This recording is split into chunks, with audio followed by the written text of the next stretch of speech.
About 9:55 from St. Cloud. Right now, Jerry Grosskreutz has this morning's AM Minnesota show. And I have the privilege of having Dr. Stroemer in studio with the Orthopedic and Fracture Clinic here in Faribault. Well, you have other locations too, don't you, Stroemer? Dr. Stroemer. Yeah, correct. We have offices in Faribault, Northfield, Farmington, and Lakeville. Then we're part of the bigger group in Mankato that has at least 10 outreach clinics around the whole southwestern Minnesota. Well, and why don't you tell us a bit about yourself and your background and how you got into medicine, Dr. Stroemer?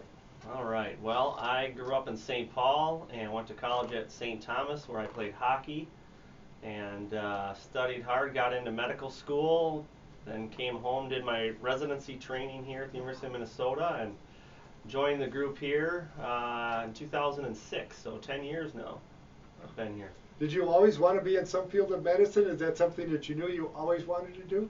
I think so. My father was a physician, and so stuff always interested me. Now, he was an OBGYN, delivering babies, up all night, every night, so I knew I didn't want to do that. But that allowed me to kind of shadow different doctors and kind of learn about things, and so yeah, that definitely interests me right off the bat.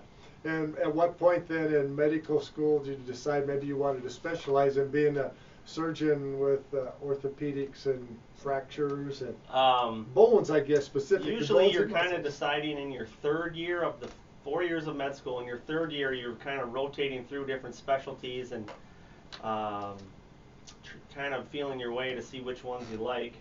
I think I knew earlier than that just because of my ability to be able to kind of do the same thing even in high school and college, kind of learn about stuff. So I kind of always thought, being a person who liked sports, played hockey, liked athletic injuries, that orthopedics was a good thing for me. I remember one of the times when you and Dr. Munch were out at the Rice County Fair and we were visiting, and he said that you get great satisfaction out of helping someone, whether it's an athlete or maybe somebody that's older, but maybe they can't lead the lifestyle they could. If you're an athlete, you got injured, you can't participate. Maybe you're an older person, retired, you can't play tennis anymore, you can't go golfing anymore. And you get that thrill when you're able to develop a plan, sometimes surgery, sometimes not, but all at once they feel better and they can resume their lifestyle. And I remember you guys saying that's why you do what you do. Yeah, that's the one nice thing in orthopedics, I think, is we do have the ability to quote-unquote fix or even cure some problems instead of just treat them. Now, arthritis, for instance, there's not a cure. We have lots of treatments to keep people golfing, playing tennis, going to work. Ultimately, some people may require a joint replacement, knee, hip, shoulder, etc. But luckily for us, we do have some pretty good technology and whatnot to get people back to the level they want. Now, that being said, if you were a marathon runner your whole life and you're 72 and your knee's bone on bone, there's not anyone on this planet that I know is going to get you back to being a marathoner. But yeah, we definitely have some really good technology, medications, computer robot things that are helping us now. So it's a good field, I think. I remember one of the other points you made is that many times people think the only solution is some sort of surgery.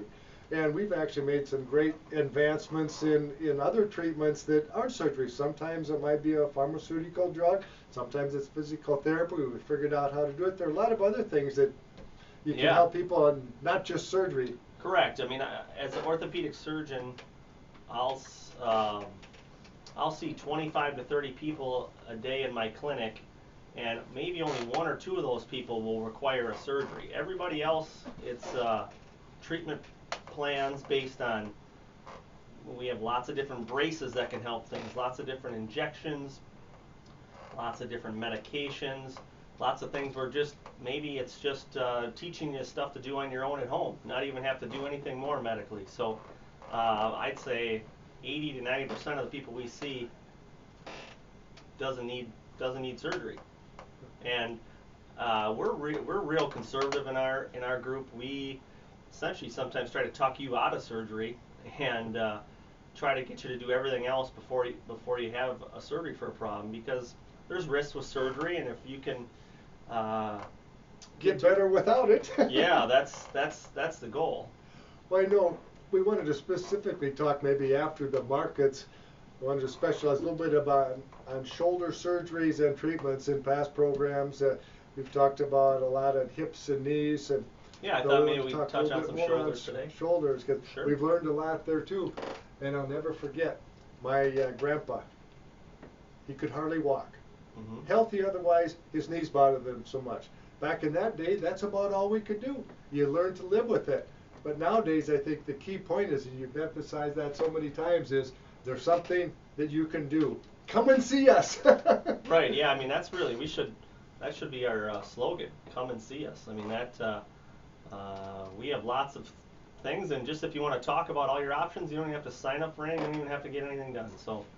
That's a great slogan. Can I copy that? Yeah, I'll patent it to you. Okay. How's that sound? All right. Stand by, Dr. Stroemer. We have to take a break for the markets. Sponsored by the KDH Agri Boosters, including Egg Power Enterprises, and that is your John Deere dealer in Owatonna, Hollandale, Belle Plaine, also Sage and Northwood. If you're in need of quality orthopedic care, visit We got about, ofc-clinic.com. yeah, we got plenty of time. The Orthopedic and Fracture Clinic. Better care, better No, care. your slogan. Well, welcome back to today's AM Minnesota program with Dr. Stroemer from the Orthopedic and Fracture Clinic here in Faribault, in Northfield, and Southern Metro. You named them all. Lakeville, Farmington, Northfield. There's always one of them open. So. And can we tell John now that I'm going to be able to retire after I patented the name and slogan for the Orthopedic and Fracture Clinic? Come see us. If it hurts, come see us. Yeah, I think that'll probably be worth about $50. So. It'll be lunch at the Rice County Fair. There you go. Sure, yeah, I'll buy you a beer at the fair. Yeah, after we're done working in our Correct. program, of Correct. course. Yeah. Well, I mentioned before the break we wanted to talk just a bit at length about shoulders, injuries, and what can be done in recent programs. You've talked a fair amount about knees and what you can do, and hips. Let's talk a little bit more about shoulders. And I'd like to maybe talk too just a bit about maybe preventing them from wearing out or preventing the injury in the first place. You have enough business the way it is, right? Correct. Yeah, we don't wish anyone to fall and injure themselves. Well, the shoulder is a little more complicated than, say, the knee. The shoulder is a 360-degree joint, whereas the knee is kind of just a hinge. So there's a lot of things in the shoulder that are working together to make your shoulder work right. So just tweaking or spraining one of those tendons or muscles can throw your shoulder into a whole cycle of pain and not working right. So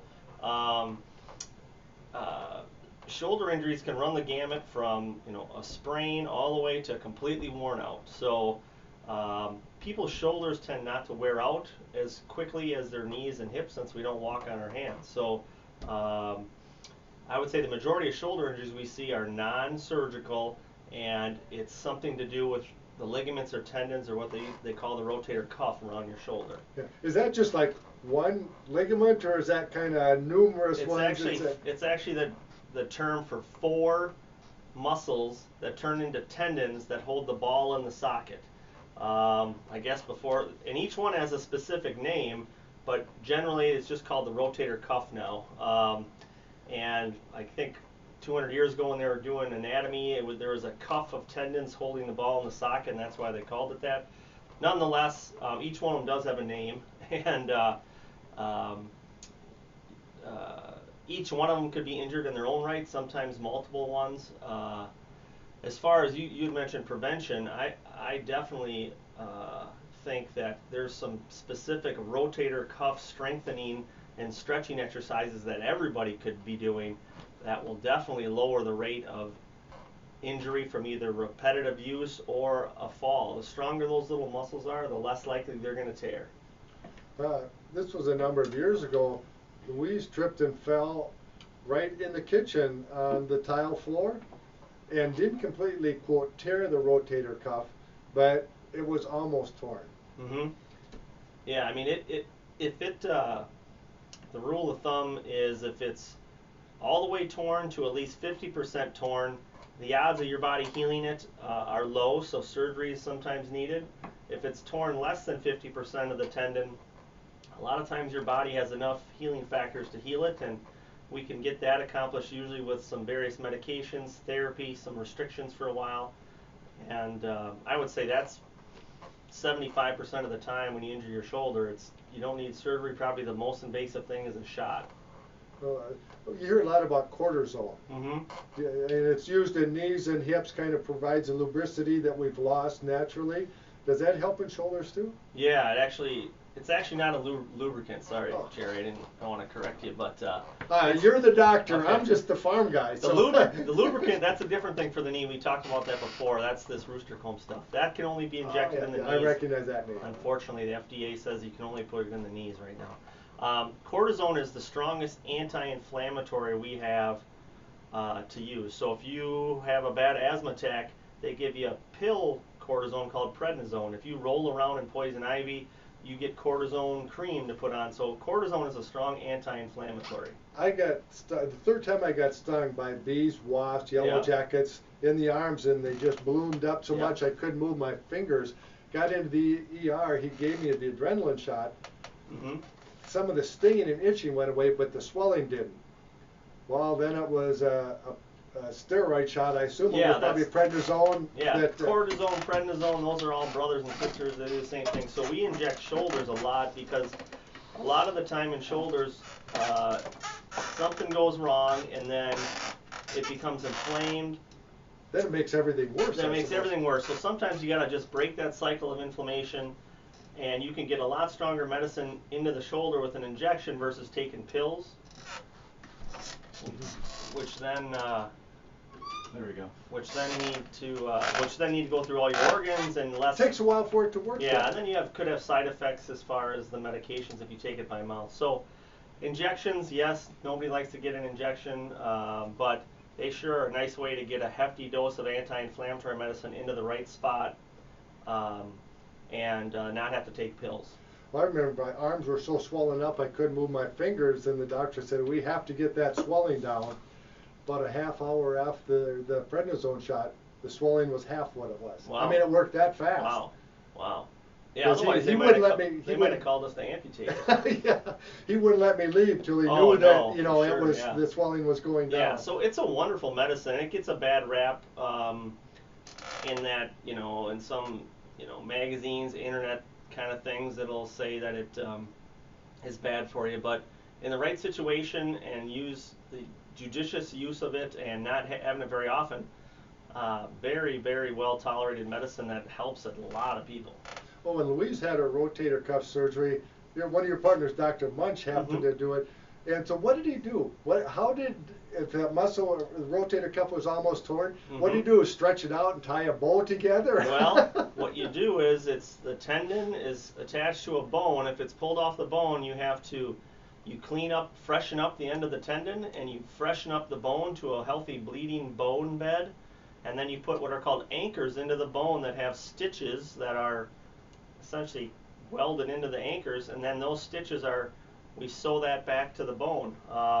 And you crisscross the stitches, things like that, kind of just like Grandma might have done when she was sewing your sew it back in your place. sweater. Yeah, so we have to know how to sew, a lot of different sewing techniques, a lot of different kind of knots, things like that. And the anchors now are bioabsorbable, so that we don't use metal anchors so much anymore. We use anchors that look like screws, but they're calcium, and they slowly turn into bone. So and we're able to do a lot of it through a camera now, arthroscopically, and not have to put very big incisions all over your shoulder. So a lot of things have really improved in the shoulder surgery arena. Now, how long ago did your wife have hers done? Oh, it was probably 4, 5, 6 years Okay. ago. So she might have had that shoulder block. She get that thing? Yeah, it was Yeah. a block.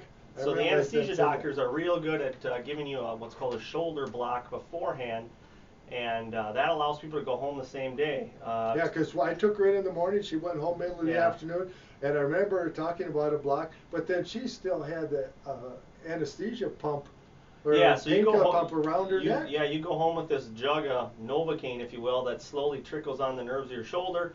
That's been a huge advancement in just keeping people's pain under control. 10, 15 years ago, everyone stayed overnight in the hospital after rotator cuff surgery because it was that painful. Now, with the advancement these anesthesia doctors have helped us with, people go home, can sleep in their own bed, their own recliner, have their own big flat screen TV. You're not in the hospital. Husband to wait on you. Yeah, right. Yeah, exactly. You got to have a good significant other at home. So, yeah. So shoulder rotator cuff surgery has come a long way. definitely not as bad an experience that someone might have had 10 years ago. Now, that being said, the biggest rub of rotator cuff injuries and surgery is the rehab time. There's just not been a good way to speed up the healing and rehab time in humans. We don't have a way to get things to heal faster, if you will, or get stronger faster. So you get through the painful week or two of the surgery, then you got 3 to 6 months of rehab, which is every so often which she is was mentally going to physical therapy. more mentally painful than physically painful, just having to do it every day. But that's more important than the surgery we do on you, is doing, excuse me, especially for surgery, I'm sorry, shoulder surgery. If you don't do your therapy after shoulder surgery, you might as well not have had it. It's that important. Well, I've heard people that have had a knee replaced say the same thing. Correct. That, you know, sure, maybe you don't look forward to going to the physical therapy because it hurts a little bit because they're trying to get that range of motion back and to get it. But if you don't do it, then you are going to maybe have a good result. So correct. Yeah, your knee will turn into a stiff piece of wood if you don't do your therapy after a knee replacement. Exactly right. It's not fun. Again, we have some better medicines to keep the pain and inflammation down, but in the end, you're going to be happy you did it, either shoulder or knee. It's just we still haven't figured out a way to get that 2-month rehab time shrunk down. when you figure out how to get the body to heal faster, you probably don't have to get up in the morning and come and talk to me on the radio. You can have a patent and be retired. Well, there you go, right? Well, I'm too busy working to even think about that right now. But so, you know, the shoulder again is a weird thing. I see people that work at a local factory here, all the way to the, you know, someone who was a desk person that hurt their shoulder playing tennis. There's lots of different injuries, and again, one little thing in there can throw the whole thing out of whack. So we'd be, you know, we're probably the most knowledgeable people about the shoulder in this area as far as knowing what the anatomy is, what could be injured, when to order the right test, when to do this. So You know, you mentioned tests, and that's really changed over the last few years, isn't it, too? I remember Louise had the MRI, and they could see exactly where and how badly it was torn. And before we had that, we thought, what, an ultrasound was really good? But the tools you have now to see what's going on and develop a plan to help a patient has really changed. Correct. Yeah, MRI is hugely useful for rotator cuffs. The detail now is so fine that we can see some structures that may have been injured that you would have never known in the past that they were even injured. So it's a huge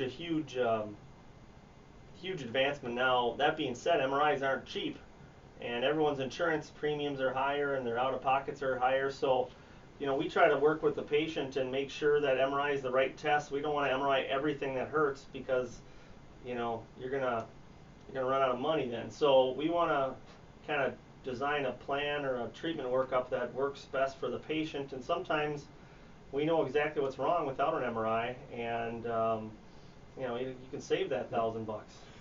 I think, though, that when you see a patient in your office, a fair amount of time was spent with that patient, trying to figure out what's wrong, what tests do we need, what's the plan, rather than just somebody shows up and, oh boy, here's another surgery I get to do. Right, yeah. I mean, there's a long process before we get to that. Correct, and we don't just pop in and push where it hurts and then tell you something and leave. I mean, the biggest thing with orthopedics is you have to get to know the person's lifestyle and what they're expecting out of their body, because there's certain solutions that if someone's expecting to go back to mogul skiing, well, there's certain solutions that aren't going to be the right solution. So, you know, we like to get, you know, we ask people, wonder why we ask them, what do you do for a living? What do you like to do for hobbies? What do you do with your free time?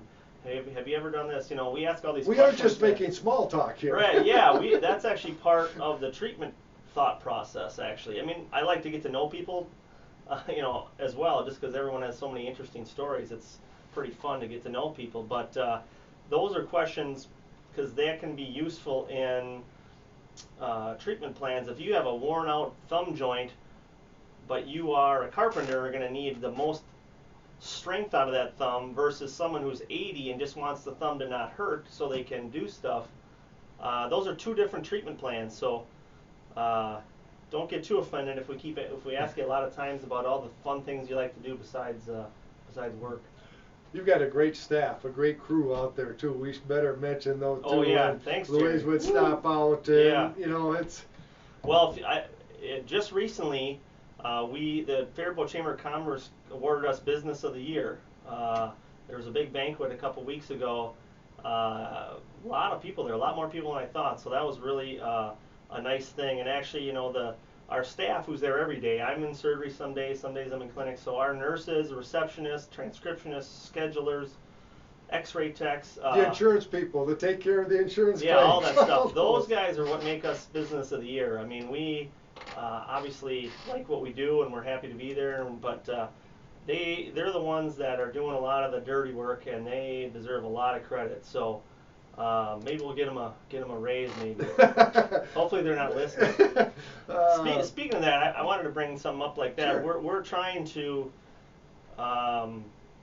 roll out kind of same day, next day appointments. Anytime you injure yourself, back, neck, arm, leg, because you know what, if you think you injured something and you go to the emergency room, what do? Well, they call us and ask us what to do. If you go to the urgent care, they call us and say, hey, what should we do with this, and when can they see you? So, I guess to go back to come full circle to your comment earlier, if you're hurt, come see us, because we, I think we'll give you timely care that is the right care, not order too many tests, kind of get you in the right direction. So I kind of just like to throw that out. We're trying to get people to call, and if you hurt your arm or leg, and hopefully you'll be seen in same day or next day. And some of that's important too, that if you wait a week or two, maybe it'll get better. Well, that might make the outcome and the treatment tougher because maybe the problem is now worse. Well, typical guys like us, guys hurt themselves and you just wait it out until and hope it gets better. That's what we do, That's part of our nature. But again, if someone's injured, we'd be happy to see them right away, and I think save you some time and money going to other places. We kind of pride ourselves on being the experts of the musculoskeletal system. So, and we have more physicians assistants and doctors around now to, be able to see people, same day, next day. And very quickly then and say, oh, gee, this for something looked really bad. We better get, a Dr. Munch or Dr. Stroemer to look at this. If it's someone, well, we'll get you an appointment, the plan developed. We have time now. Yeah, but at least the patient has a peace of mind. Correct. Yeah, and again, we like everybody. When you're injured, that's the most important thing to you, and we realize that, and we realize people don't want to miss work and they don't want to miss family things. So we'll see you as soon as we can.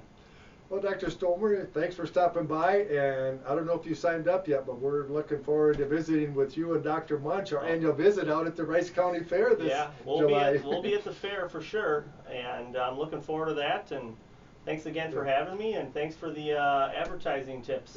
If it hurts, come see us. That's right. Thanks, Jerry.